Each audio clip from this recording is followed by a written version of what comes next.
They thought I was too weak to fight back. On Christmas, they left my daughter freezing while they toasted to my $1.2 million estate. But that night, I opened an old box my wife left behind. Inside was no comfort, no warmth, only a devastating truth. The kind of truth that doesn't heal. It destroys, and soon it will destroy everything they built. Before we continue, please subscribe to the channel and tell us where you're listening from in the comments. I sat in my old armchair that night, my chest heavy with the weight of memories, and the betrayal still fresh like an open wound. My hands trembled as I thought back to all I had given, all I had sacrificed for my daughter Emily and the man she chose to marry. Ryan. I had written check after check, spent money I could barely spare, and cut back on my own dreams so they could have a better life. I remembered the day I paid $60,000 for Emily's college tuition in full. I didn't want her to start her life with debt dragging her down. I told myself, yeah, that's what a father is for.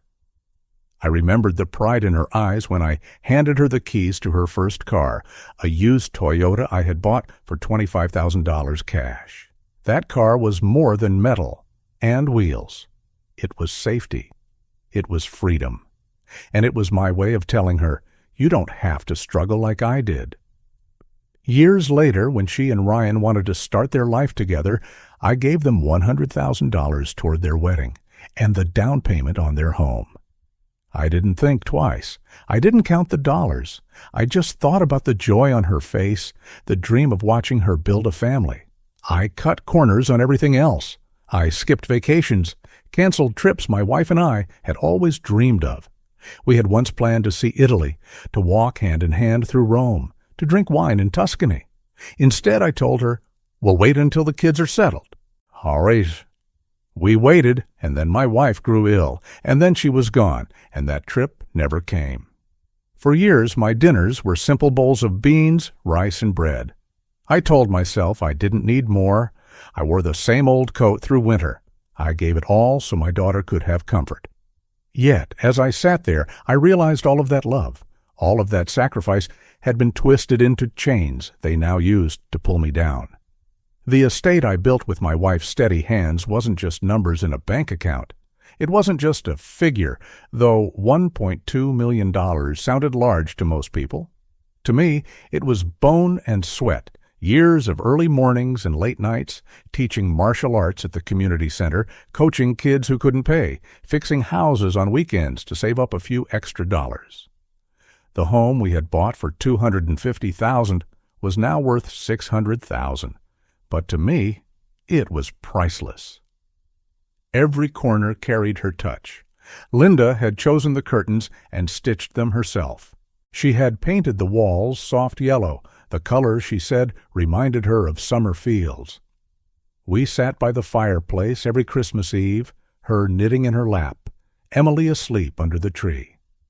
Now that same home, that place full of laughter, had turned into the very thing they were trying to rip from my hands.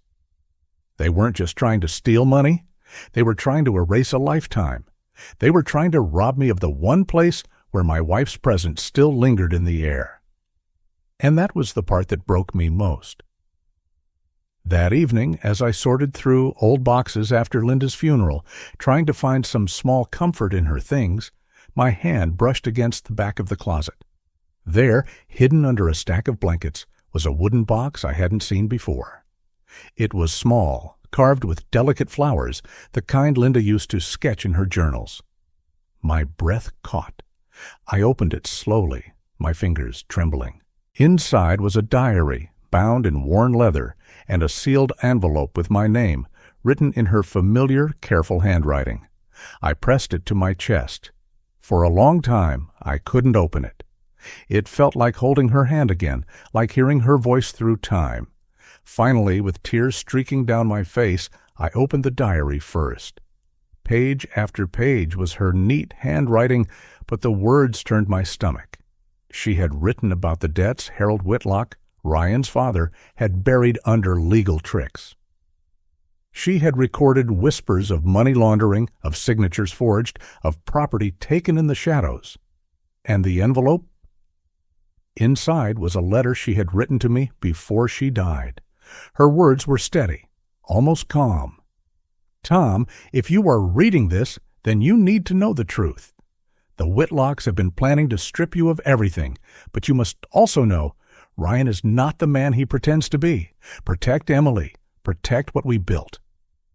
My knees buckled. The letter slipped from my fingers onto the floor. I sat there, head in my hands, my heart breaking all over again. It wasn't just betrayal from my daughter's husband. It was a betrayal that reached into the bones of that entire family, one my wife had carried silently in her last days. The pain was unbearable. I had already been drowning in grief for Linda, and now this truth piled on top of the betrayal by my own flesh and blood. It was like a second death. I felt cheated, angry, and lost. How could she have carried this secret and not told me sooner? How could Emily, my only daughter, have chosen a man from that family, blind to their cruelty? My love for her clashed with my rage. My grief clashed with a fury I didn't know I still had.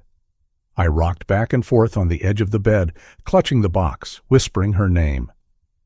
"Linda, why didn't you tell me? Why did you carry this alone?" The walls around me seemed to close in. The silence of the house was heavy, pressing against my chest. I realized then that this wasn't just about money anymore. This was about truth. It was about justice. My wife had left me a weapon. She had given me her final gift. Not love, not comfort, but truth. And truth had the power to burn down every lie the Whitlocks had built. Something shifted inside me that night. For weeks I had been drowning in sorrow, lost in self-pity, blaming myself for not seeing what was happening. I had felt weak, old, used up. But now, holding that letter, I felt something stir. Anger, yes, but also clarity, determination. I could not let Linda's last words fall into silence. I could not let Emily sink deeper into the claws of that family. I thought of the nights I had sat alone in the dark, waiting for Emily to call, waiting for a sign that she still loved me.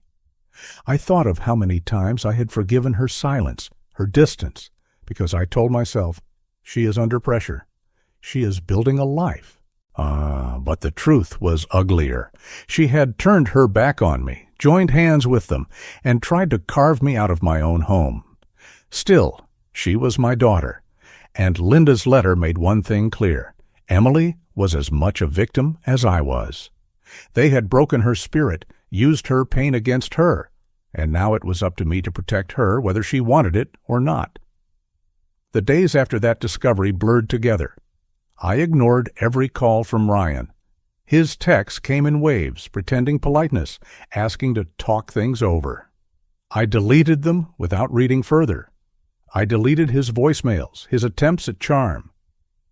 Each time I pressed delete, it was like cutting another chain off my heart. One night, I stood in the kitchen staring at my phone, the last message from him blinking on the screen. My finger hovered for a moment, then I hit delete. A small act, but it felt like fire in my veins. I whispered to myself, no more giving in, no more bending. I poured myself a glass of water, my hands steady for the first time in weeks. I knew then I was going to fight. I was going to use everything Linda had left me. The house was so quiet it hurt. The living room, where Linda once hummed softly while knitting, now echoed with nothing but the ticking of the old grandfather clock. Each tick felt like it was counting down to something. The sofa, where Emily once sprawled as a teenager, watching movies with me, now felt cold and foreign. I sat in my favorite armchair, the one Linda had insisted we buy second-hand, and looked around. The walls seemed to whisper memories. Our anniversary photo, Emily's high school diploma, Linda's cross-stitch framed on the wall. But instead of comfort, all I felt was an ache, a loneliness that bit into my bones. Even the smell of the wooden floor reminded me of Saturdays we had polished it together, laughing, our hands sticky with polish and dust. Now it felt like a mausoleum. I whispered into the darkness, my voice breaking, "Linda, I'll protect her. I'll protect what we built. I promise." The more I sat in that silence, the clearer it became. This house wasn't just wood and paint. This estate wasn't just money and numbers. It was a legacy. It was my wife's fingerprints on every curtain, every picture frame. It was my sweat on every dollar saved. It was my soul, and I would not let them take it. If you're still watching and find this story interesting, please comment 1 below to let me know you're here with me. The morning after finding Linda's letter, I woke with a strange calm. For weeks I had woken with dread, my chest heavy, my thoughts clouded, my hands shaking every time I reached for my coffee cup. But that morning was different. My heart still hurt, my grief still gnawed at me, but under it all there was a new current, steady and strong, like a river cutting through stone. I had something I hadn't had before. I had a weapon. I sat at the kitchen table with the box in front of me. The wooden surface of the table was scratched from decades of meals, card games, and family gatherings. Linda's handwriting on the envelope stared back at me. I whispered to her, as if she could still hear, "Linda, I'm going to finish what you started." Then I reached for the phone. My first call was to Rick James, the lawyer who had handled our affairs years ago when we set up the estate. He was an old friend, a man I trusted. His voice came on the line, warm but cautious. "Tom, it's been a long time. How are you holding up?" I didn't waste time. "Rick, I need you. They're trying to take everything. Emily's husband, his family. They're circling the estate like vultures. I found something in Linda's things, something that changes everything. Can you meet me today?" There was silence for a moment. Then he said firmly, "Bring what you found. We'll talk. And Tom, don't sign anything. Don't agree to anything until we meet. Wartree." When I hung up, my hands were steady. That surprised me. Only a week ago, they had trembled just holding a pen. Now I felt a strange strength in them. I gathered Linda's diary, the letter, and the wooden box, placed them in my old leather briefcase, and drove to his office. Rick's office smelled of old books and fresh coffee. He shook my hand and studied my face. "You look different, Tom. Determined?"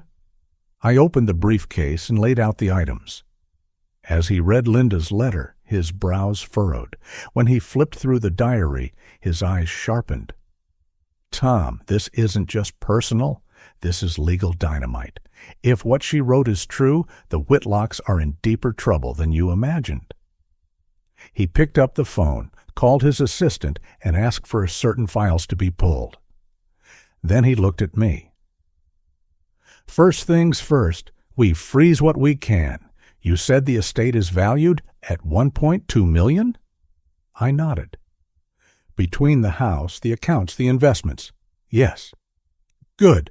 We'll file for protective orders. That way, they can't liquidate or transfer anything without your consent. And Tom," he leaned closer, "don't show them your hand yet. Let them think you're old, weak, and beaten. That's when they make mistakes." I signed the papers he prepared. My pen pressed firmly, the ink bold and unbroken.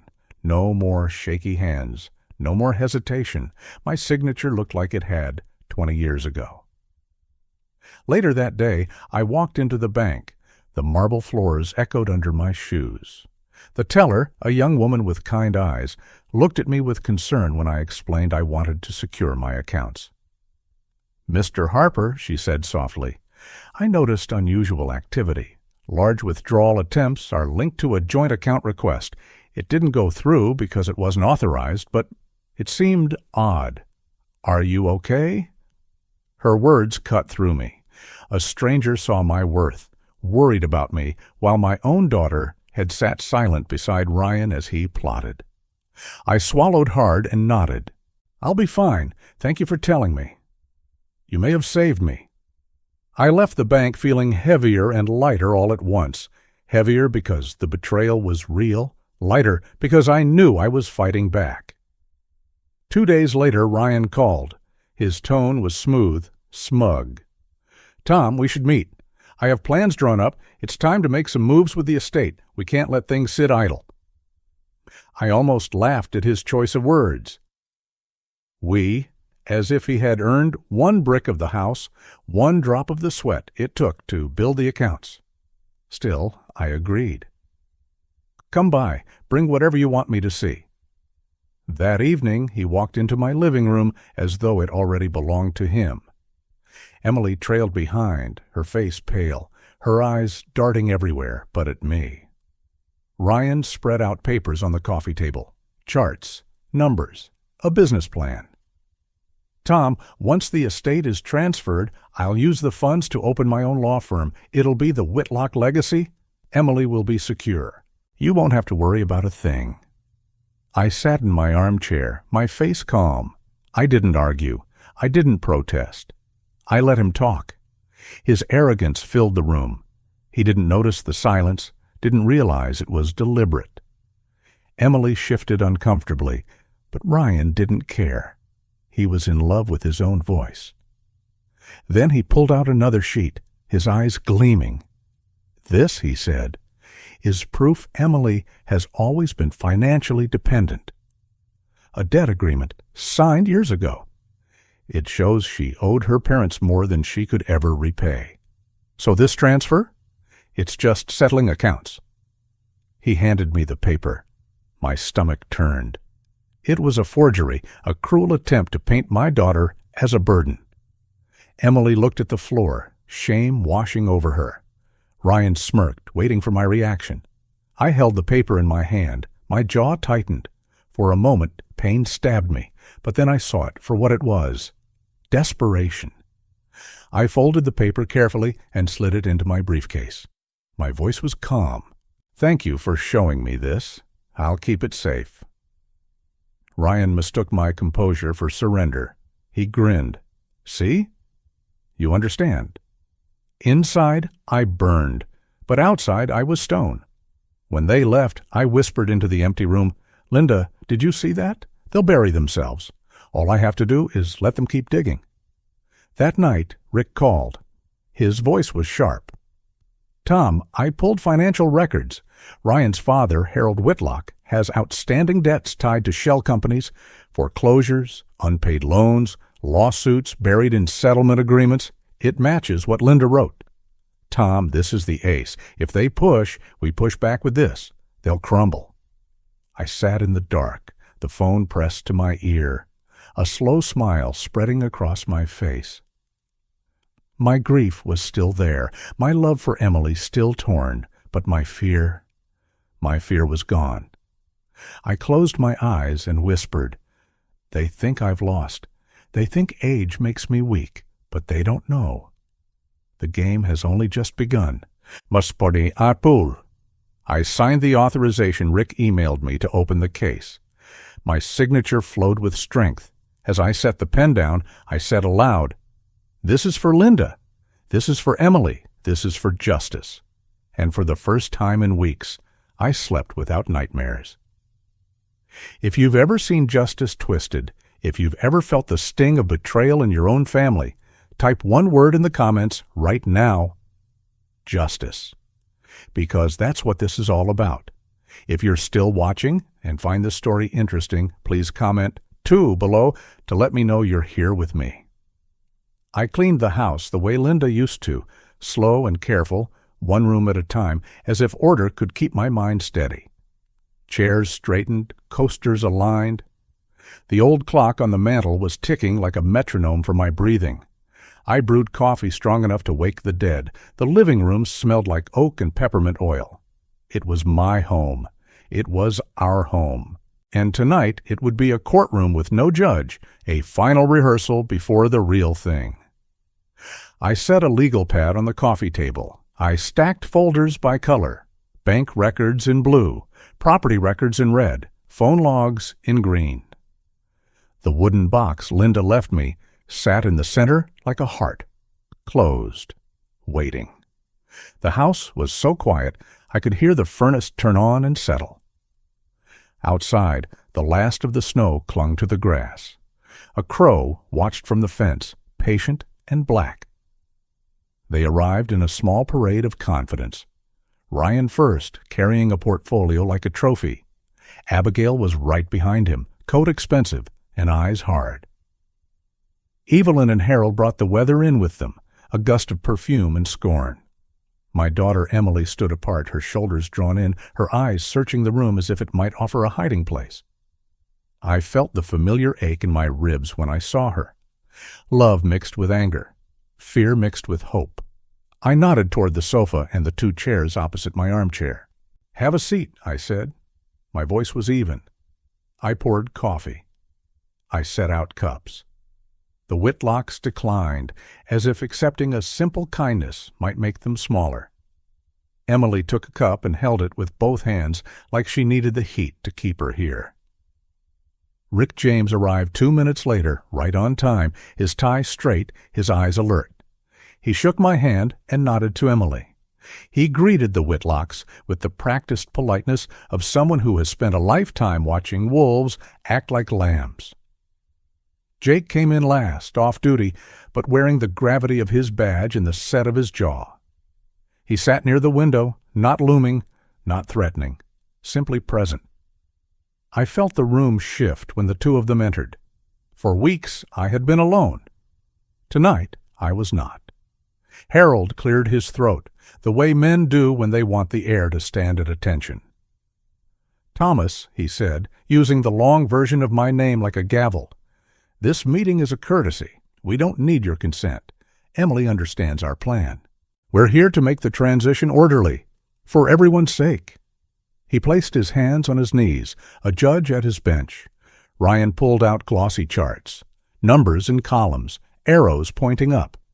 The show had begun. I let them talk. I listened, head tilted, quiet as a winter field. Ryan explained how our estate, he liked that word, would be better served under his control. He said the house, now worth $600,000, was underleveraged. He said he could refinance it, unlock equity, and reposition funds from accounts totaling roughly $400,000. He used the word reposition as if the money were a couch, and he was improving the view.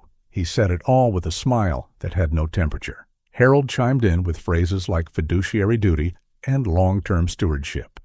Abigail folded her arms and nodded at each phrase like an applause sign had lit up. I waited until they ran out of words. I picked up my pen. It felt heavy, solid, friendly in my hand. "I hear you," I said, "but we're not repositioning anything. The accounts are frozen. The house is protected. The estate has court-ordered safeguards in place." I slid the first folder across the table. Blue. Inside, the bank's confirmation letters. Dates, reference numbers. The words are placed like nails in a board. Harold leaned forward. Ryan's smile tightened, then returned, thinner than paper. He tried to recover the stage. He lifted a sheet with a flourish. "This is all a misunderstanding," he said. "We have documentation that clarifies the intent behind the transfers over the years. Emily's debt agreement. It memorializes the money that changed hands. It's standard." He handed me the paper I had already seen. The forgery, the insult. I held it like one holds a dead thing found in the gutter. Emily stared at her hands. I could feel her shame crawl across the room like smoke. "Standard," I repeated softly. I slid the green folder open and laid out copies of the text he had sent Emily while she was sick. The ones where he pressed for signatures, the ones where he timed her medication schedule and put signatures between the pills and the sleep that follows pain. The room went quiet. Even the clock seemed to stop and listen. Rick's voice was measured. "We will enter these for the record if needed. For now they show coercion. They show intent. They show timing." Evelyn stiffened, her chin lifting. "Our son would never—" Her voice faltered. Her eyes met the words on the page. The dates, the hour stamps. She looked away. I spoke simply. "For Emily?" "This is not your fault, kiddo. You were sick. You were scared. You were surrounded by people who needed your weakness more than your health." My daughter's mouth trembled. Jake set his coffee down without a sound. He watched Ryan with a cop's stillness. Ryan tried another angle.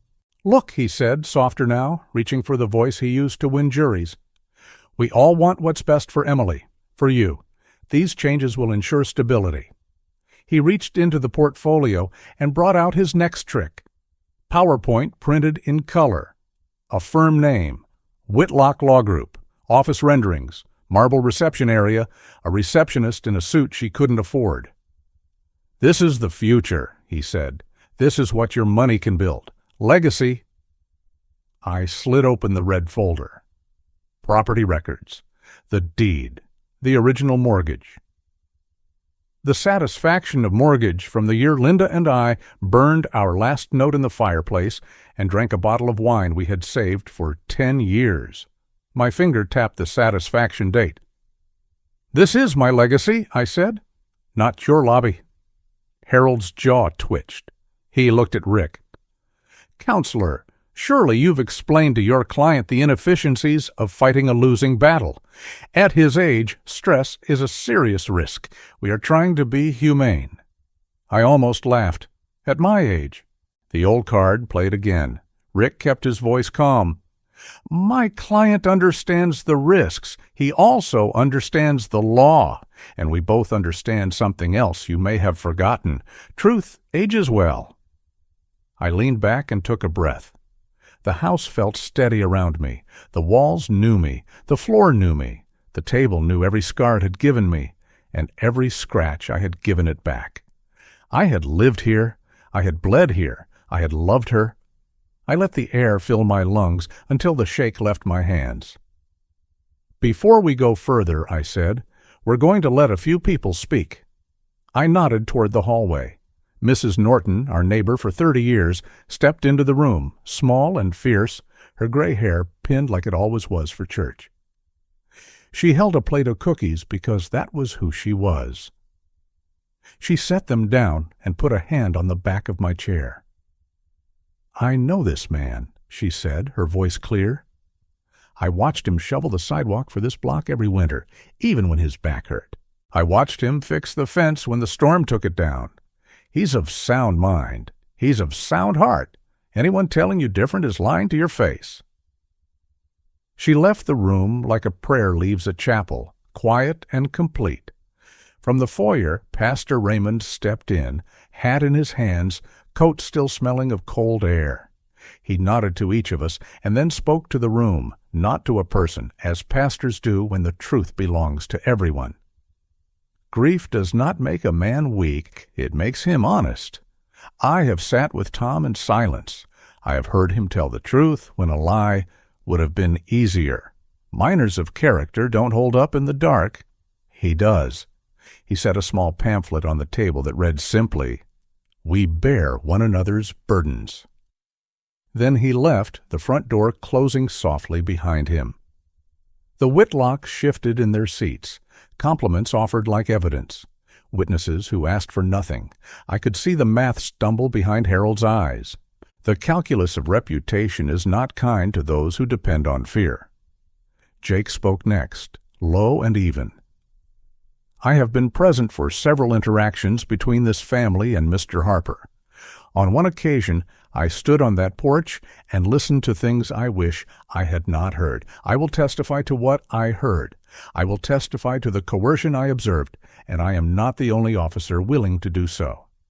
He looked at Emily then, softening. "You deserve better." Her shoulders fell, and in that small collapse, I saw a girl releasing a secret she had carried too long. I drew a breath and placed a hand on the wooden box. "All right," I said. "Now we begin." I looked at Ryan and set my voice where a blade belongs.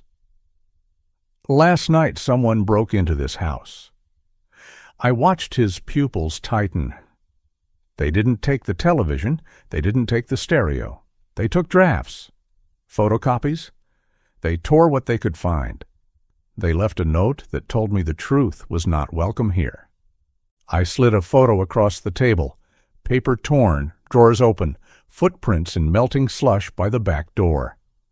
Even destruction leaves a trail. Even panic has a scent. I pointed to the scuff left by a distinctive sole. Jake had measured it that morning against a pair of shoes Ryan wore often. He did not say the words. He did not need to.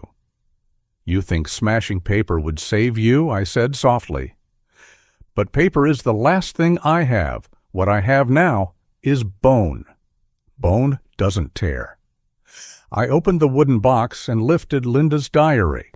The room leaned in without meaning to. I kept my hand on the leather as if I were holding her hand under a hospital sheet.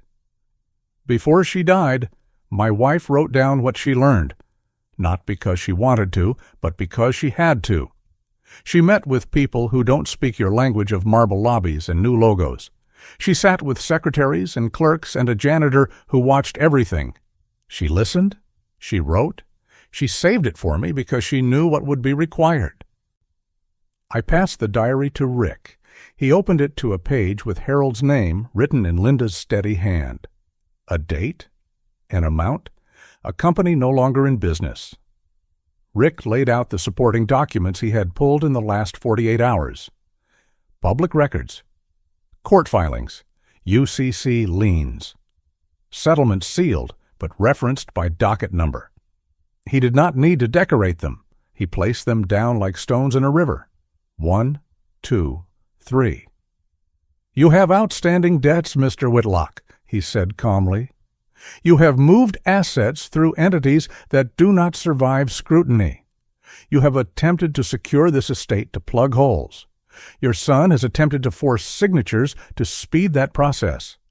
And last night, someone attempted to remove corroborating material from this house.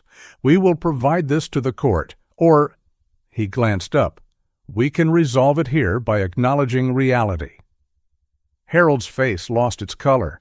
Anger rose to replace it. He pointed a shaking finger at me. "You are old," he said, voice cracking. "You are confused. He jabbed the air toward the diary. "She was ill. People say things when they are ill. They imagine connections that aren't there." He chuckled then, the sound a dry cough wrapped in arrogance. "A church lady and a preacher are not evidence." "Neither are marble lobbies," I said. My voice did not rise. I had no need to shout. "Truth is not a vote." I turned a page and tapped a line Linda had underlined twice. A loan number, a bank name, a date aligned with a withdrawal attempt from one of my accounts. Rick slid the bank letters we'd already introduced. The alignment was not perfect. It was exact. The room felt suddenly smaller, as if the house itself had inhaled. Ryan reached for Abigail's arm. "Don't react," he whispered, forgetting that whispers carry when no one else speaks. Abigail pulled her arm back, as if his fingers burned her. "You told me this was handled," she said.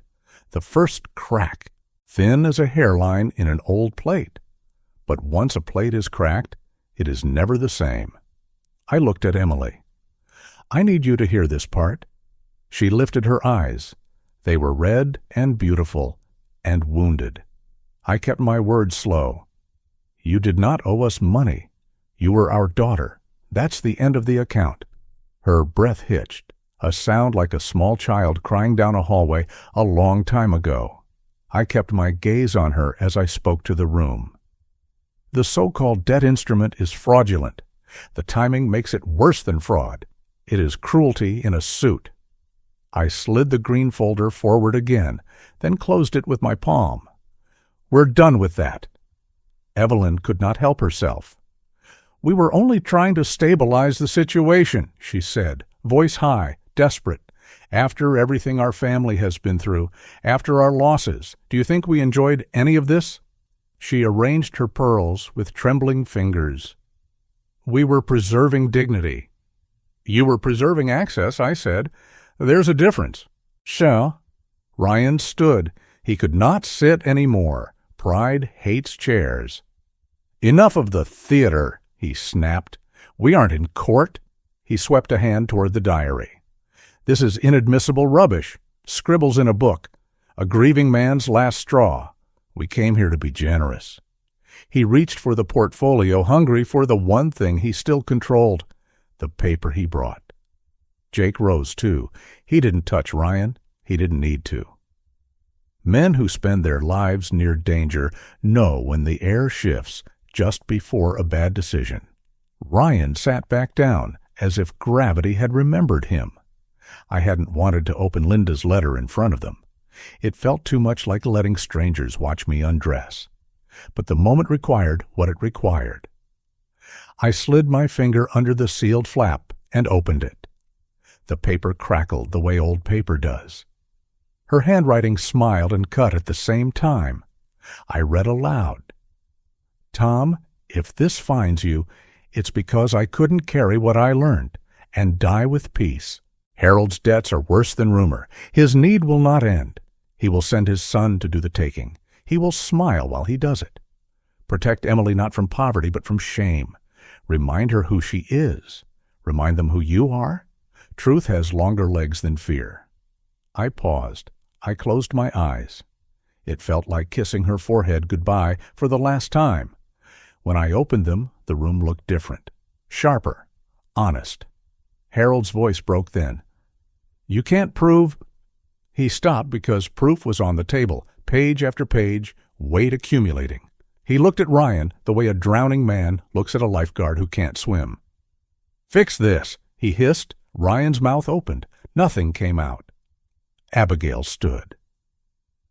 "You told me you had this," she said to her brother, to her father, to the air itself that had promised her a life without consequences. "You said it was all noise." She looked at Emily, and something ugly and small flickered there. "We sheltered you. We gave you a name." Emily's face changed. Something inside her stood up. "You gave me a cage," she said quietly. It was the first time she had spoken. The words hung like bells in icy air. Rick cleared his throat. "There is one more item." He reached into his briefcase and removed an envelope, thick with official edges. "Your wife executed a codicil to her will 8 months before she passed. It was properly witnessed and notarized. It addresses the entirety of the estate." He set the envelope on the table and slid it to me. I did not pick it up yet. I looked at Emily. I looked at the room where Linda had read recipes to me from a magazine, laughing at ingredients we could not afford and making something better from what we had. I looked at the photographs on the mantel. Birthdays. A dog is now gone. A Christmas with too much tinsel and not enough money. Every picture looked back and nodded. I opened the envelope. The paper was stiff. The embossed seal bit my fingertips. The words were simple. Clarity doesn't need decoration. "To my husband, Thomas Harper, and to my daughter, Emily Harper Whitlock," I read. "I leave all interest in our home, our accounts, and our investments to be held jointly by you, with survivorship. If there is any conflict, I direct that my share pass to Emily exclusively in trust, and not to her spouse or his family in any form." The room went silent the way rooms go silent before a storm changes direction. Rick placed the notarized page next to it. Names, stamps. The little rectangle that means a stranger watched the truth be signed and was willing to say so. Ryan stood again, because pride still hates chairs. "This is outrageous," he said. "You manipulated her. She wasn't in her right mind." Rick's eyebrows rose. "The attending physician's note is included," he said. "It confirms capacity. It also confirms something else you may have forgotten.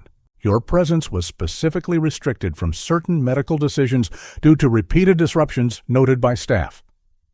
He laid the doctor's letter down like a final card in a long game. Harold reached for his phone, the universal gesture of men used to summoning rescue. His hand shook. His voice shook.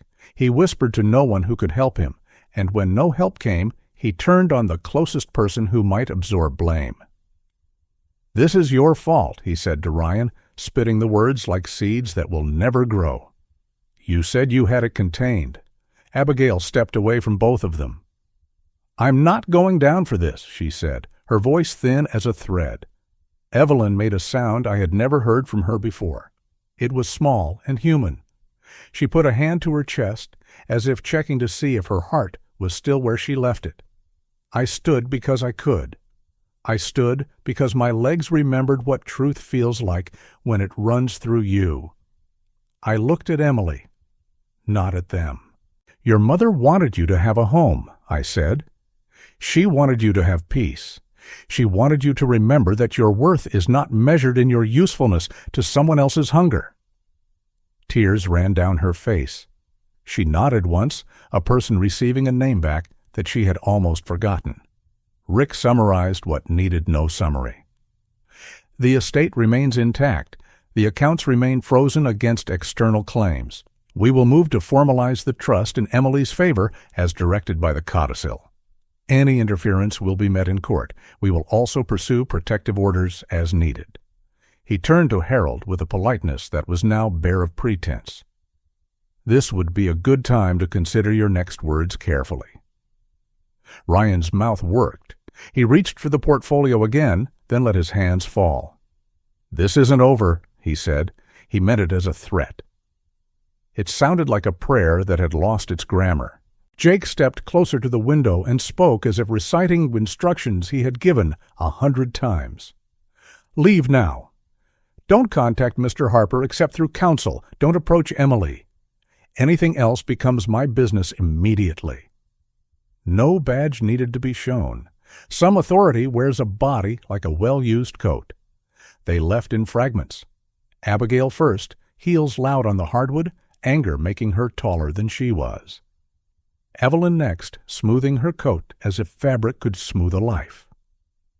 Harold paused at the door and looked back, not at me, but at the house, the way men look at a field that once obeyed them, but has grown wild. Ryan was last. He lingered by the coffee table, staring down at the wooden box as if it had opened its mouth and bitten him. He had come here intending to feed. He had forgotten what happens to wolves when the sheep are not alone. When the door closed behind them, the house exhaled. The furnace kicked on, and the vents whispered. Jake sat again. Rick loosened his tie a fraction. I sank into my armchair and closed my eyes for a moment. The quiet did not hurt. It held.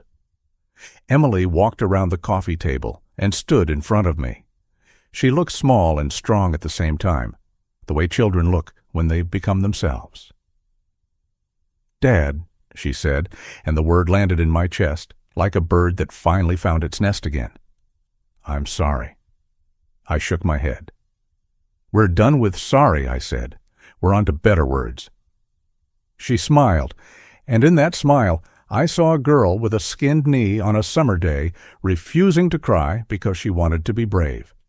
Rick gathered papers into neat stacks. There will be motions, he said. There will be noise. But we have what we need. He placed the codicil in a fresh envelope and handed it to me. Keep this in the safe tonight. Tomorrow I'll file certified copies. The bank letters already give us cover. We'll send notice. They'll bluster. Let them. Mrs. Norton reappeared with a dish towel, as if meetings always end with crumbs that must be folded into a bin. She patted my shoulder and told me to eat something. I took a cookie because sometimes victory tastes like cinnamon and sugar. Pastor Raymond's pamphlet sat on the table like a quiet amen. I looked at the wooden box. I put my hand on it again. Good work, I whispered. The night grew long and gentle. Jake told me he would drive by twice before morning, just to be sure. Rick asked if he could take the diary for scanning. I said yes, and then felt the absence of it, like you feel a ring you took off after 40 years. He promised to return it tomorrow with a case that would keep it safe from water and fire. The practical things that follow victory are their own kind of prayer. After they left, I walked through the house in slow circles. I touched the door frames the way men do when they are taking attendance of their blessings. I paused at the mantel and traced the edge of a photograph from the first year we could afford a real tree instead of the plastic one we used for 10 Christmases. Everywhere I looked, I saw the past standing quietly beside the future, no longer fighting over who would speak. I sat again. The clock ticked.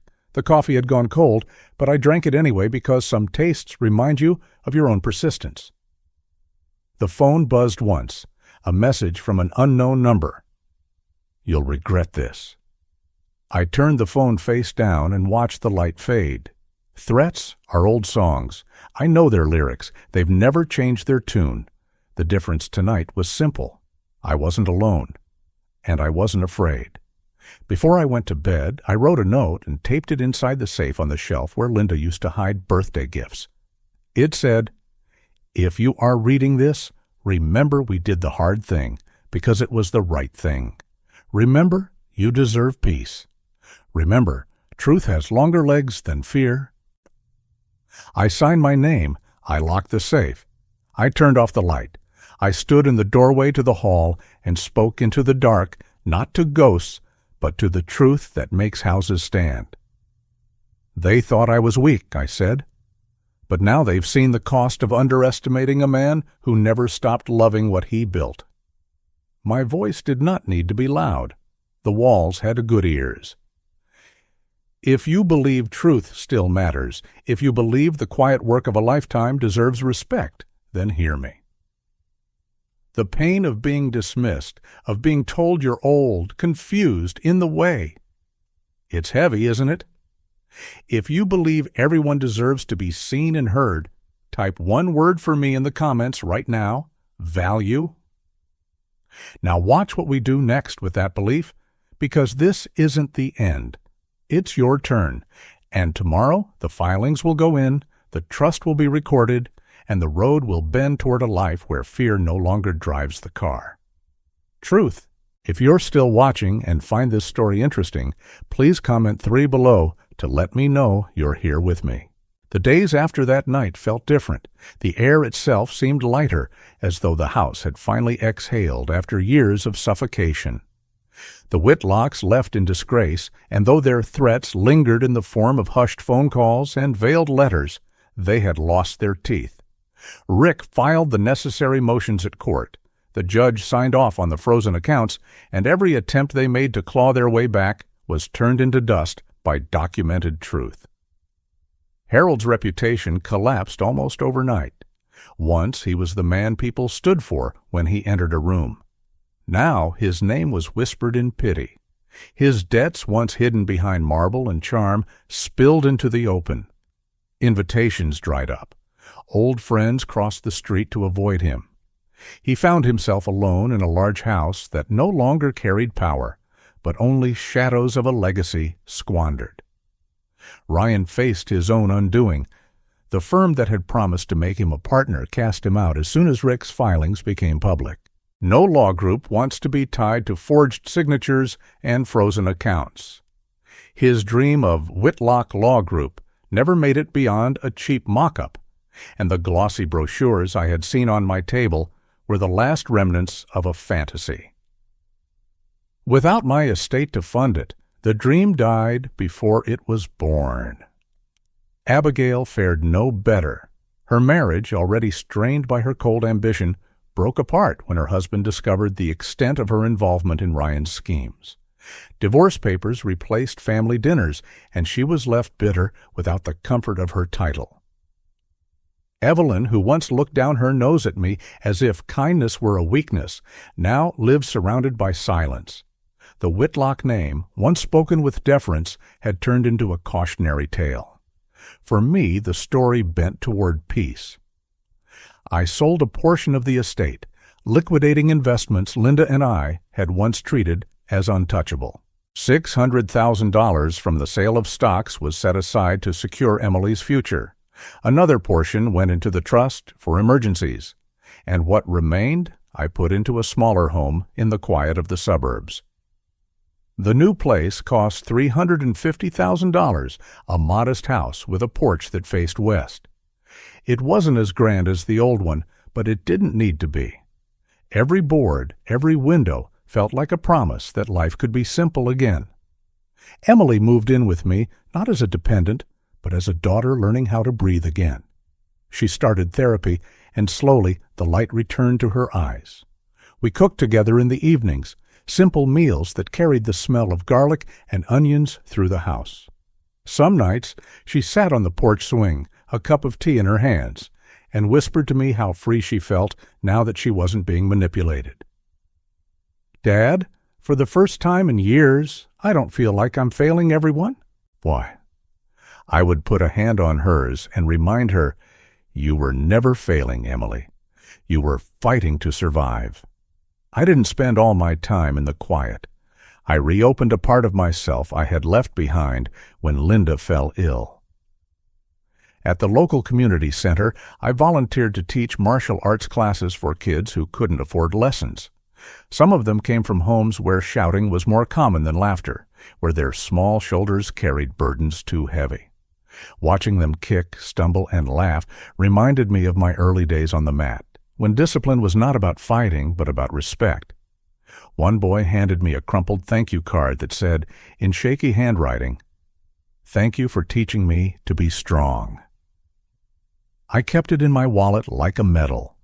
From a portion of the $1.2 million estate, I created a small foundation in Linda's name. It wasn't grand, but it was steady. The fund supported women escaping emotional and financial abuse, women who needed a safe place to land when life had been turned into a trap. Every check I signed felt like another stone lifted from Linda's memory, another step toward turning pain into something that could help others stand. Linda Harper Foundation for Renewal, the letterhead read. Simple, honest. That was enough.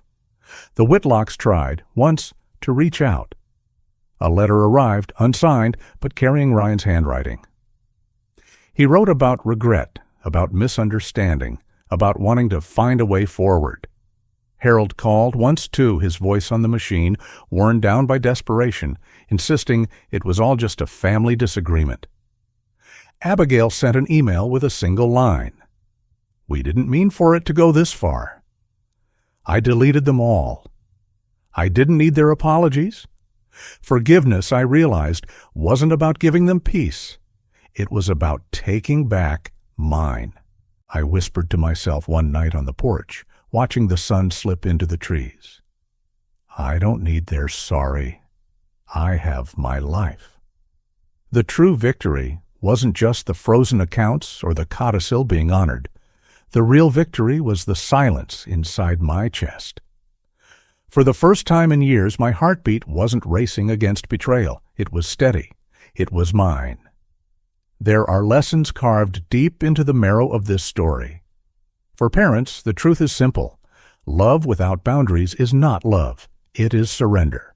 We must teach our children gratitude, not entitlement, because generosity without lessons breeds only hunger. For children, the lesson is harsher. Ingratitude builds walls around you faster than any enemy could. A fortune cannot protect you from the rod of greed. For all of us in this modern world of illusions, the deepest truth remains. Character is the only inheritance that outlives us. Wealth can be stolen, homes can be sold, names can be dragged through mud, but integrity cannot be taken unless you hand it over. One evening, sitting on the new porch with Emily beside me, a small event etched itself into my heart. A neighborhood boy, no older than 8, stopped by on his bike. He handed me a dandelion, its yellow head already beginning to wither. "For your garden," he said, smiling. I laughed, tucked it into an empty glass on the porch railing, and realized how much life is built on moments like these. Small kindnesses from strangers that remind us the world is wider than betrayal. The Whitlocks faded into their own obscurity. Ryan rented a small apartment downtown, struggling to rebuild a practice that no one trusted. Abigail moved states away, chasing a second chance that carried no certainty. Harold lived alone, his phone no longer ringing, his name absent from invitations. Their wealth crumbled, but more than that, their influence dissolved. They had built their lives on other people's backs, and when those backs stepped away, nothing was left. I, on the other hand, had mornings filled with coffee on the porch, evenings filled with laughter from the community center, and weekends where Emily and I planted tomatoes in the yard. Peace wasn't loud. Peace was gentle, steady, almost invisible, unless you knew the storms it followed. Some nights, I sit with Linda's old wooden box on my lap. I don't open it anymore. I don't need to. It has already done its work.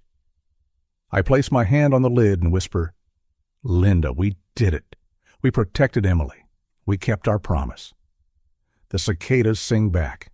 The air feels warm, and I know she would smile at this life, simple and strong. If you've stayed with me through this journey, then I ask you something. What lesson do you carry from my story?